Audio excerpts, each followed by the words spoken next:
Hello everyone, all 22 and a few film review, giving you guys the next episode of Draft Wraps, my draft class series where we're diving deep into all 32 teams classes, giving you guys grades and rankings, analysis on every pick based upon the big board value, where they were taken positionally and who's left on the board, the scheme fit they're going to be giving you guys kind of role projections and paths to starting for every pick. So if you don't want to miss out on anything about any of these picks, make sure you stick around, hear what I got to say, and stick around the channel for all other 32 teams as we get through the entire NFL here. Before we start, this one was supposed to come out yesterday, trying to get 2 out a day, but unfortunately, shout out to File Corruptions. So stick with me as I try to re-record and re-edit this one. This one was a long one, so going to be a little bit of a brain melter for me, but bear with me as I try to get through this again. Let's hop into the Jags class here. The 28th overall class for me, still not a bad class, got a B- for me. I don't think this is a bad class at all. Just didn't agree with some of the directions they went on day 3, didn't agree with one of their day 2 picks. But again, a class I think could help them in the future, just not a ton of impact right now, some guys that might not make the roster. But this, again, is a B- at 2.8975, based upon the equation I created to give you guys more of a concrete feel about how I feel about each of these classes. See how classes that have the same letter grade kind of stack on top of each other. For example, the Jags, who are one spot ahead of the Vikings, have a grade that is 0.0017 higher than the Vikings. So, you know, these are very similar classes. I just favor the Jags a tiny bit more. Let's hop into it here. Their full class is Travis Hunter, a wide receiver / corner out of Colorado. Caleb Ransaw, a corner that they think is more of a safety that I'm hearing, out of Tulane. Wyla Milam, a guard out of West Virginia. Bashal Tootin, a running back out of Virginia Tech. Jack Kaiser, a linebacker out of Notre Dame. Jalen McLeod, a linebacker out of Auburn. Raywan Lane, a safety out of Navy. Jonah Monheim, a center out of USC. And LaQuint Allen, a running back out of Syracuse. A lot of picks. They had a ton of picks. Even after the trade up to get Travis Hunter, they still had a ton of picks. So I especially liked the trade up for Travis Hunter because of that. They had 2 thirds, you got 2 fourths, you got 2 sixes. Even after the trades, you still got a ton of double round picks here. So they had a lot of ammunition to move up. I thought they were going to make a splash by trading into the back end of the first, maybe picking up a father, but they go with the exceptionally, splashy move of trading up to 2 to get Travis Hunter. I really like it. Again, Travis Hunter, wide receiver out of Colorado. They traded up with the Browns, sending over pick 5, pick 36, 126, and a 2026 first rounder, and in return got number 2 from the Browns, number 104, and number 200. Again, they had a lot of ammo to move up for this pick. I liked them doing it for 2 reasons. Travis Hunter was my number 1 overall player in this class.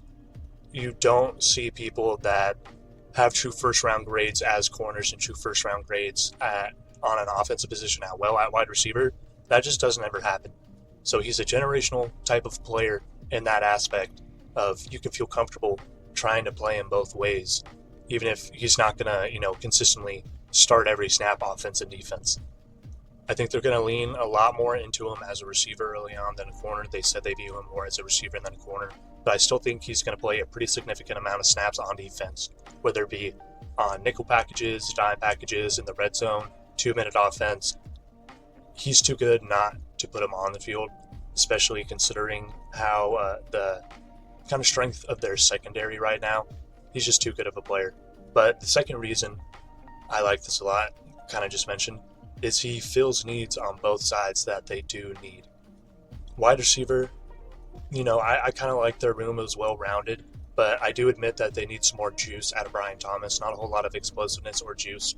And this team just needs some more offensive threat ability in general. So I do like it, especially considering they released Gabe Davis slightly after. I really like this for them. And then on the defensive side, they're transitioning Jerry and Jenkins to an outside corner role. Tyson Campbell's on the other outside. So you do have 2 starting outside corners, but again, one's transitioning from an inside to the outside, and one's had some injury history. So you need some depth at outside corner, in my opinion.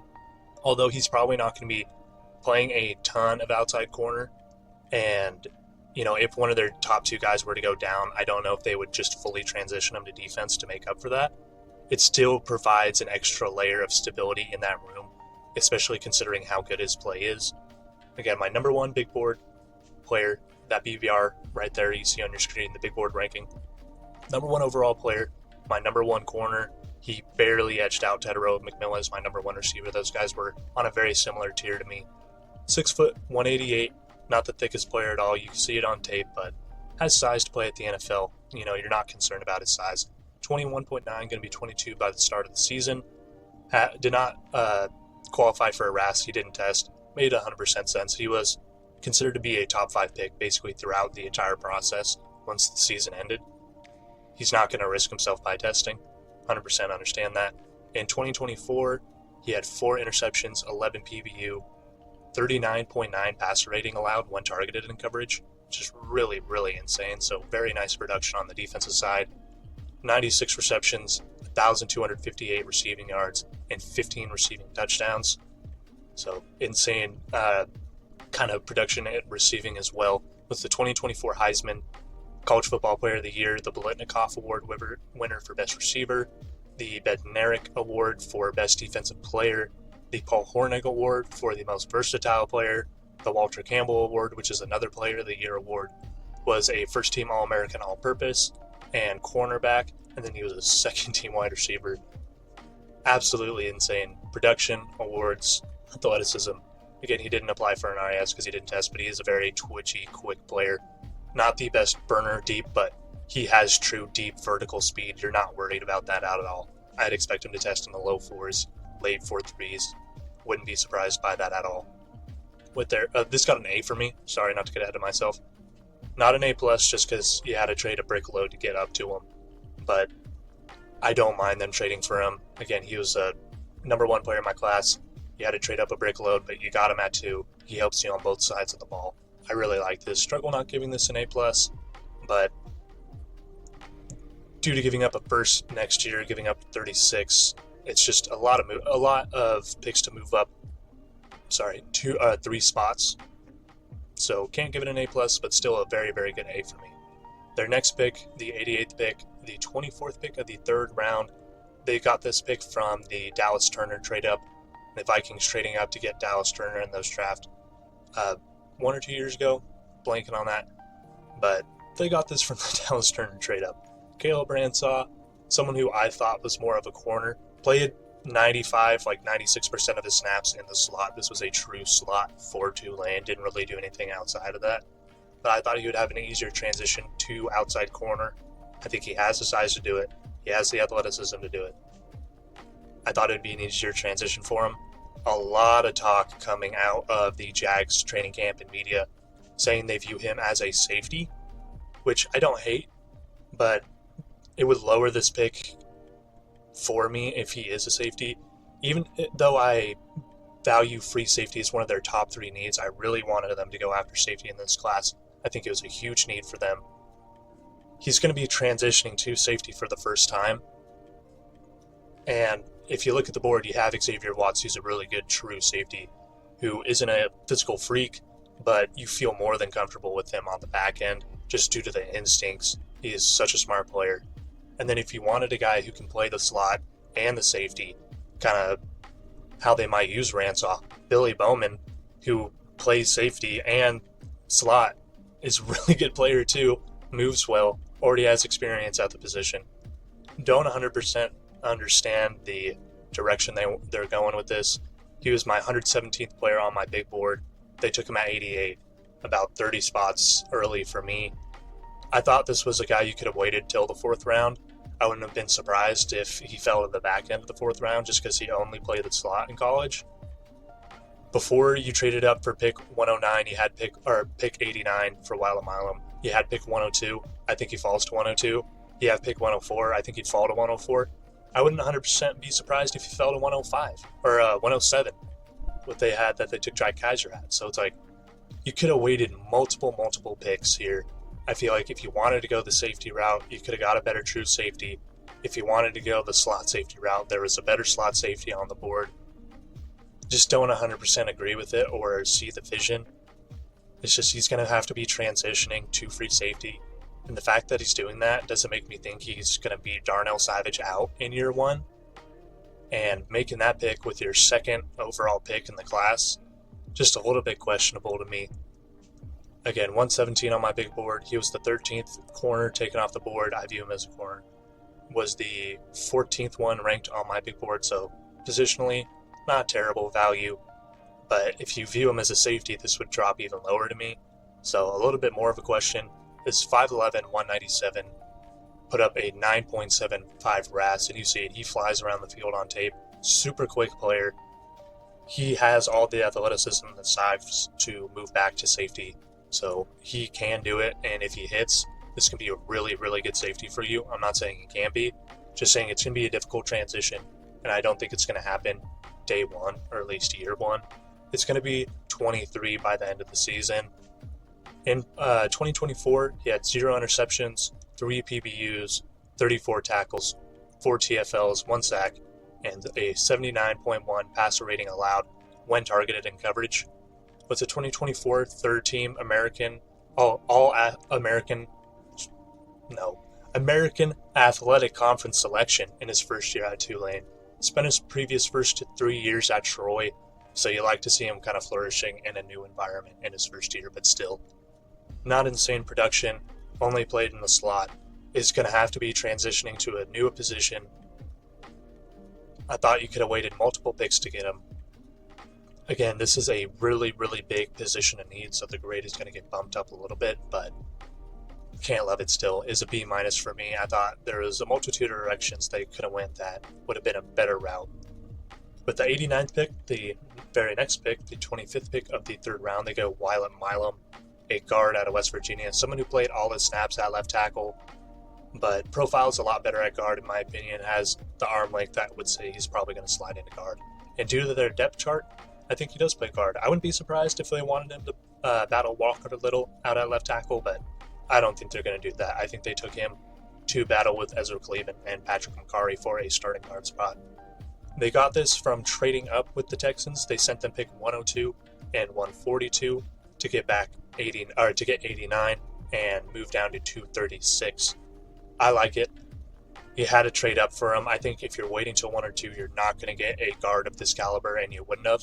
The Ravens take Emory Jones a couple spots later, and I think they're taking Wylet Milam if he falls to them. I really do. So I understand them having to trade up for him. I think it is a great fit for what they want to do. I think he immediately competes with Ezra Cleveland and Patrick McCarry for a guard spot, and I think he is going to win one of those guard spots. I know they just brought in Patrick McCarry, but he isn't someone that you can't upgrade over, and he deals with a lot of flags, so you're going to be wanting to upgrade over him for the long-term future. I think he probably slides in at left guard over Ezra Cleveland. Wouldn't be surprised at all. I love this pick for them. Was 78 on my big board, taken at 89, so I think it's good value. Was my 6th graded interior offensive lineman. He was taken as the 9th, so love that for them. 6'6.5", 313, a full-size guy, put up a 9.14 RAS, so very good testing. I didn't think he was going to put up that good of a RAS. I thought he was a solid mover with really good technique that allowed him to fit into any scheme because he just marries the two well. But he actually tested very well, so you like to see that. 23, going to be 23 throughout the season. On 356 pass block snaps, let up 0 sacks, 0 hits, and 6 hurries, so you like to see that production. Was a 2024 second-team All-American and a first-team Big 12 offensive lineman and the Big 12 Offensive Lineman of the Year. So very nice accolades for him there. I graded this an A.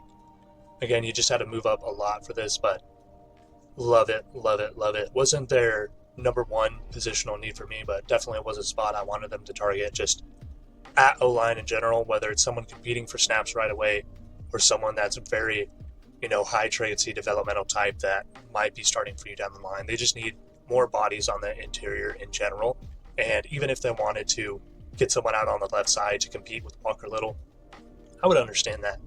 So I like this a lot for them. I graded an A. I think he was the best interior line on the board. And he's immediately, again, going to come in and compete for a spot. Love this for them. Bayshaw Tootin, pick 104. I got this with the second pick of the 4th round. This was part of the Travis Hunter trade package. He's a running back out of Virginia Tech. I like this for them.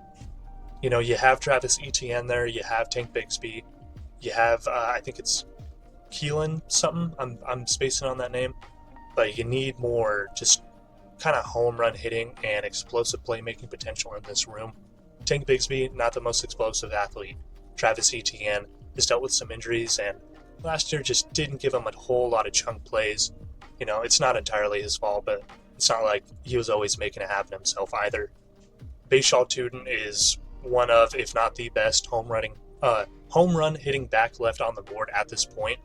Super fast guy, ran a 4.32, explodes through the hole, absolute just down the field, just stretcher.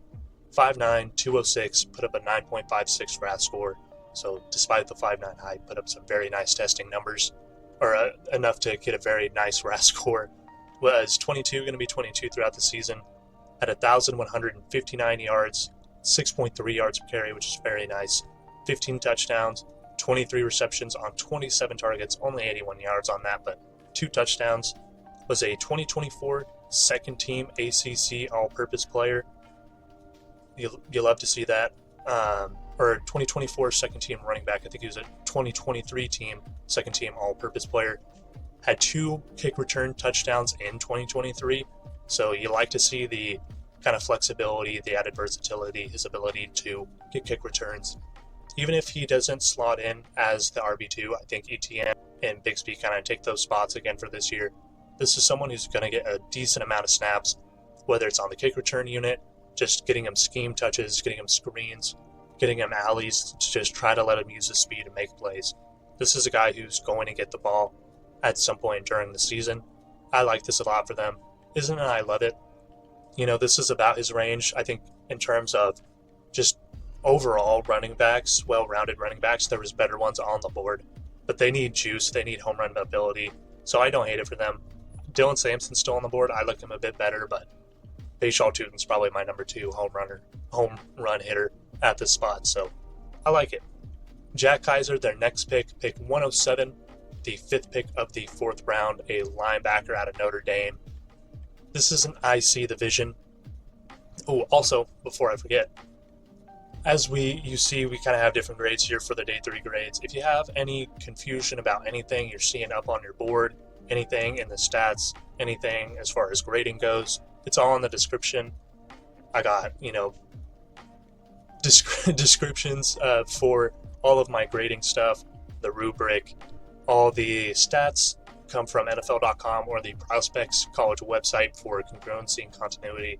Those 2 sites usually kind of stay pretty consistent with one another. And then the more advanced stats, the passer rating allowed, kind of stuff like that, sacks allowed, is from PFF, the free stats they give out on their website. And then the RAS scores, obviously, from Kentley Blatt at relativeathleticscore.com.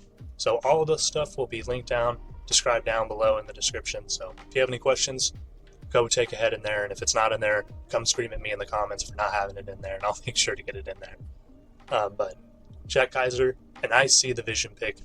I don't hate Jack Kaiser. I think he has the chance to be a solid NFL linebacker. This is a guy who can start games for you and can be a starter for you. Not outworldly athleticism by any means, but solid size, instincts. This is, about his range. I thought he was a 5th round guy, so at the top of the 5th, I don't hate it. It's just positionally, I would have liked them to go in many other routes here. You look at them drafting LB depth here, and then you look at their interior D-line depth. They've got Mason Smith, Jordan Jefferson, Devon Hamilton, the shell of Arik Armstead. You got to get more bodies in there. There was a lot of good interior defensive linemen left on the board, and some that I think could have competed for actually starting snaps right away. Instead, he drafted a linebacker that is LB4 or 5. If he flashes a lot in camp, he could be LB3. Just don't love it for that reason. You might be trying to get rid of Devin Lloyd. He might be kind of getting to the end of his term in Jacksonville.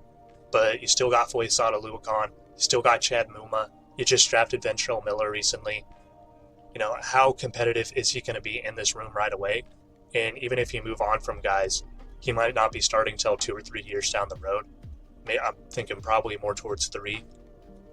Again, I don't hate the player. I think he can start in the NFL. I think he has the chance to be a good player. There's just a ton of bodies ahead of him in this room, even if they're trying to look to move on from one of them in the near future.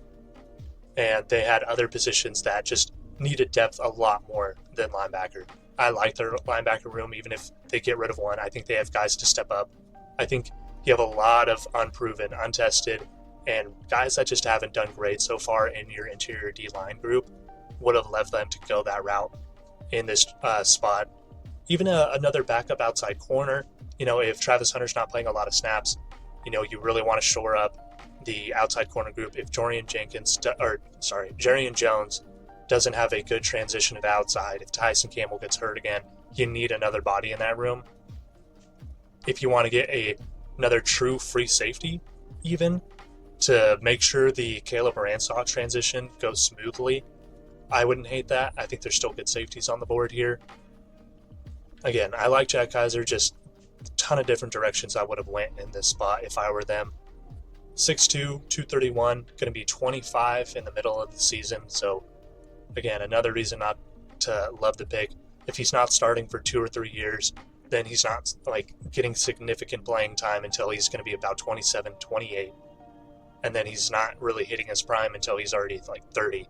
So, not going to be getting a ton out of him in that aspect if you're not starting him right away.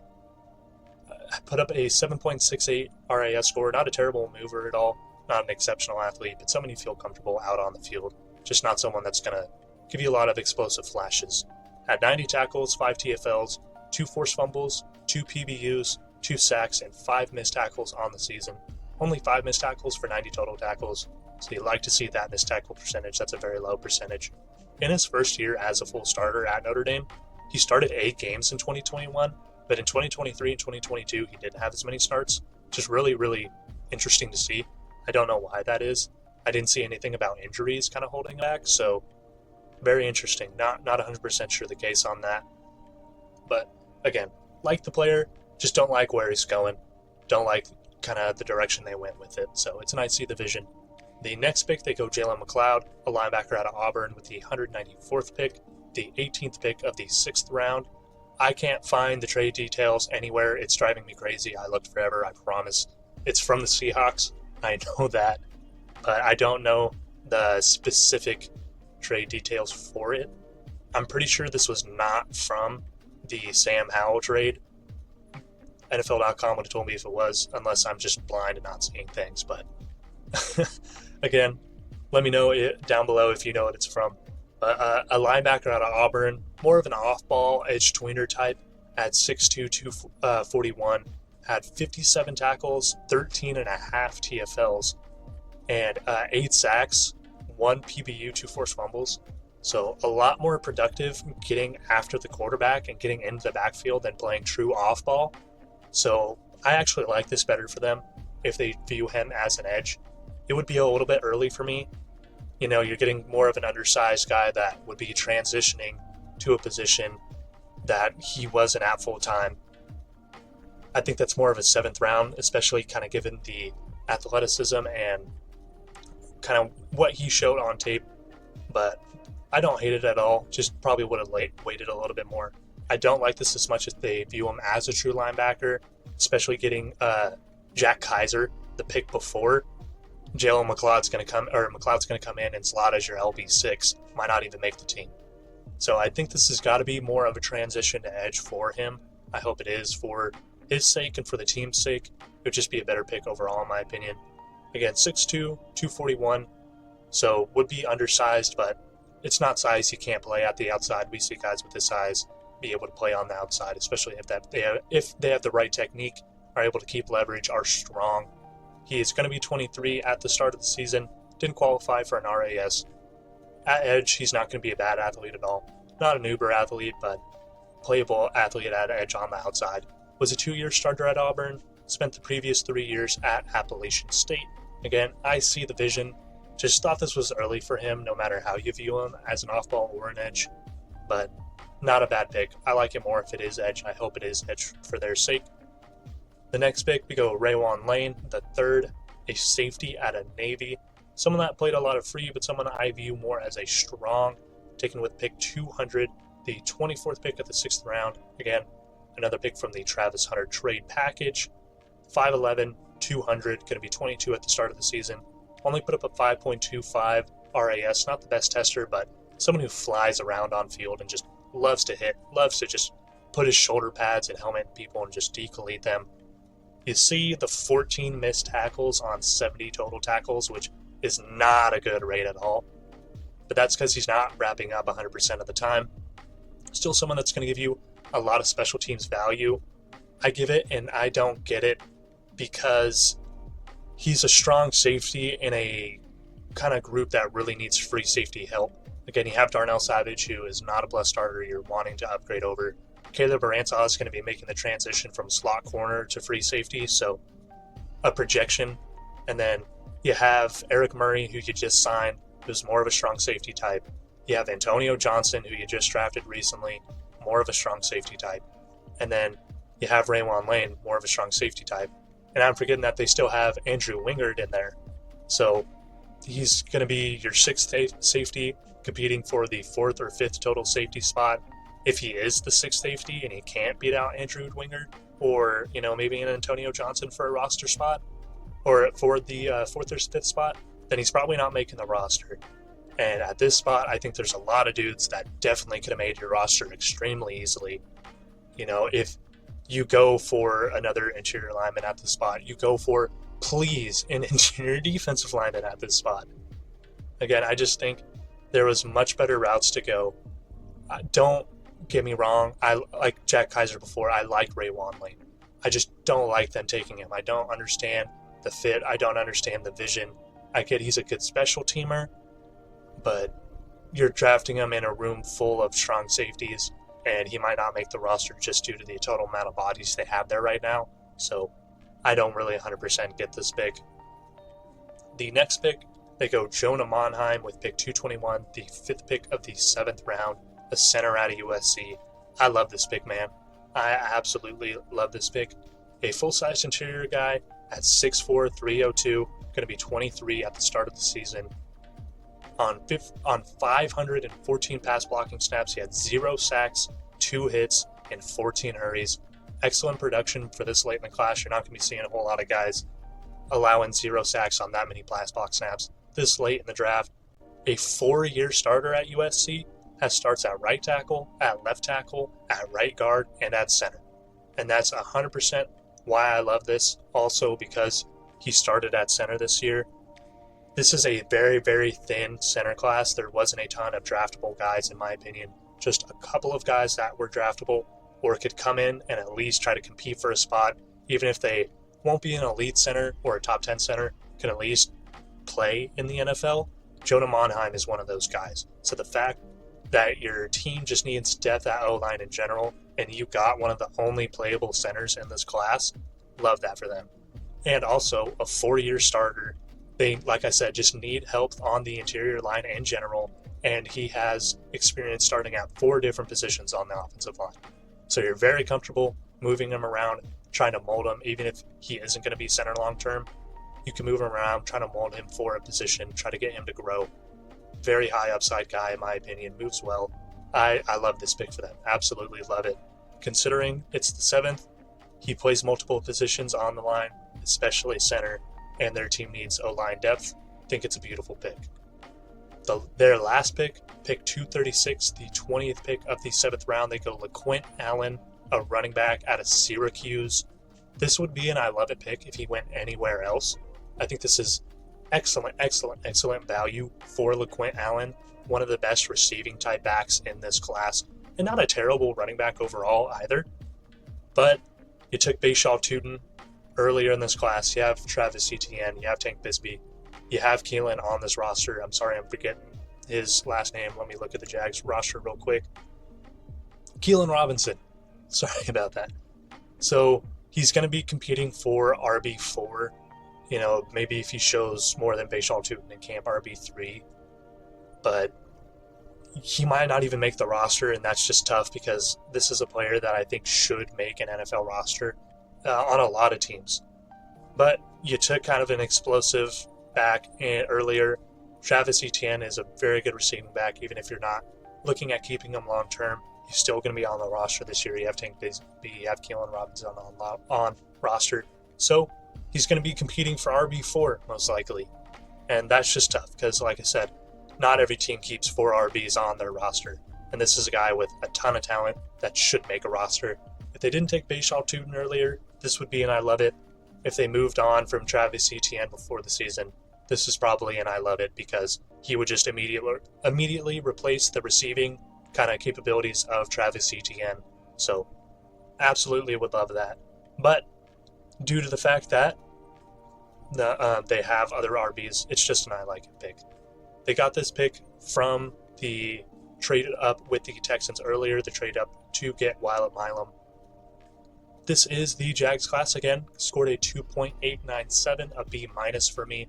Not a bad class at all. Like I said, I like a lot of the guys they got here. I like Caleb Ransall on the slot and transitioning out to outside corner. I like Bashaw Tootin a ton. I like Jack Kaiser, just not for them. I like LaQuint Allen a ton, not for them. I like Raywan Lane not a ton, but I like him, just not for them. So it's like, I like a lot of these players they got. And in a few years, 3 years down the line, if a lot of these guys are playmakers on this team and have a lot of significant snaps, I wouldn't be surprised at all. But day one, I think some of these guys are going to be fighting just to make the roster. I think a lot of these guys are going to be fighting for just backup spots and not immediate roles. A lot of these day guys don't have to fight for starting snaps, but at least role snaps. And I feel like a decent amount of these guys aren't even going to be competing for role snaps. So just very tough for me to love it. But I do love the players individually that they got, just not for the team or the direction they're going. Again, still a good class. We'll go over it again real quick. Travis Hunter, wide receiver corner, going to be playing more wide receiver than corner for them. A grade, I love it for them even after the trade up. Think he just fits in super well, helps them on both sides of the ball where they need it. Caleb Ransall, someone who played only slot at Tulane, but they're going to try to transition back to safety. Didn't love this pick for them, didn't think it was great value. They had a multitude of picks that I think they could have waited to take him at, and it would have been much better value, and they could have got a really good interior D-line right here, or you even take Wyatt Milam, and you don't have to trade up to get him later. Gave it a B-. Wyatt Milam, they traded up to get him. I think they had to. I think it is great value positionally, and according to my big board, I think he immediately competes for the left guard position. An A pick for me. Again, this is my second time doing the full recording for this, so brain's melting a little bit. Bashaw Tootin, a running back out of West Virginia Tech. I'm losing it. Very nice home run hitting back. Think fits well for their team. Gives them a lot of juice that they need. So like this for them. Jack Kaiser, a player that I like. Just don't like the fit on the Jags. Don't think he's going to get a ton of snaps early unless he just absolutely shows out in camp. Jalen McLeod, a linebacker edge type. Like it more if he's an edge type for them. Still, I see the vision. I just think it was a little bit early for him. Raywan Lane, a safety out of Navy. Really like the player itself. Don't like it at all for the room he's going to. He's going to be fighting just to make the roster. Jonah Monheim, a center out of USC, plays kind of anything you want him to. 4-year starter. They need help on the O-line, and he could really help them wherever they need it. So I like this a lot. And then LaQuint Allen, an individual player that I love, but going to this team just isn't great, especially considering they drafted an RB a few rounds ahead of him, and they have multiple RBs on roster that are kind of a little bit solidified, at least for this year. So don't exactly love it, but not a bad pick, not a bad class at all. If you stuck out this long, man, I appreciate it. This is a long one. So if you wanted to listen to me waffle about the Jags class for this long, I really appreciate it. If you're not subscribed, please click it down below. It would mean the world to me. I'm getting, about 100 views per video. Only got about 24 subs, so a lot of non-sub people coming in and watching, which I really appreciate. If you don't want to sub, you don't got to. Don't do it. Doesn't matter to me. But definitely makes me happy and keeps the motivation up. So if you like what you're seeing, if you want to stick around for all of the other, classes and my thoughts and opinions on every single class, make sure you stick around. Let me know what you think down below. If I'm reaching here, if I'm saying stuff you don't necessarily agree with, your thoughts on the class in general. I love to talk about this stuff. So thank you guys. Hope you have a great day.